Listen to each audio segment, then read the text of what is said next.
La France me rend folle. Mon titre de séjour va bientôt expirer, donc c'est le moment de renouveler la procédure de renouvellement de titre de séjour. Et vu que je suis en profession libérale, que j'ai déménagé, donc il faut aussi modifier l'adresse sur l'URSSAF auto-entrepreneur. Sauf que cette année, ce n'est plus le même cas. Je ne suis plus dirigée vers le site tout pourri pour cliquer juste le bouton pour modifier mon adresse. Alors cette année, je suis dirigée vers un site qui s'appelle INPI. Oui. Je voulais juste changer mon adresse postale. Ce site m'a demandé de faire plein de trucs de A à Z.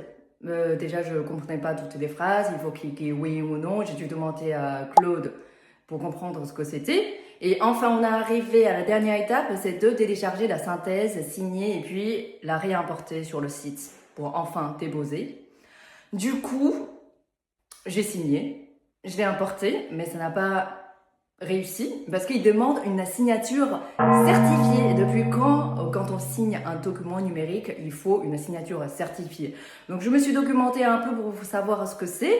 Merci Claude, merci à tous les outils IA. Enfin, j'ai compris, soit il faut télécharger l'application identité numérique pour le faire, c'est gratuit, sauf que l'application buggée ce jour-là, comme d'habitude. En plus, une fois, je l'ai téléchargé pour une autre cause. Il me semble que c'est pour le truc de CPF, ça n'a pas marché non plus parce que je suis étrangère, j'ai mon titre de séjour, c'est pas un titre qui est valable pendant 5 ans. Une autre solution, c'est de choisir un service payant. Donc, c'est ce que j'ai fait. J'ai payé 30 € hors taxe. Avec les taxes, ça fait 36 €. Un service qui me permet d'avoir une signature certifiée.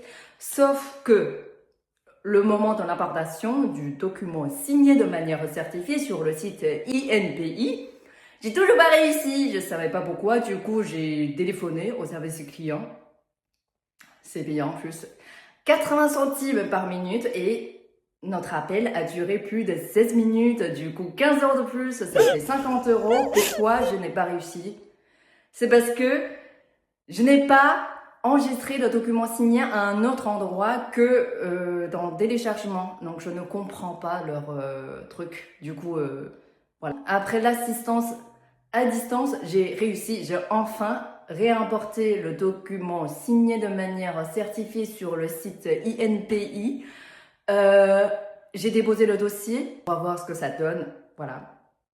Et en plus, c'est que le début parce qu'il me manque encore d'autres documents à préparer pour compléter mes dossiers. Et en plus, on va bientôt être en vacances d'été.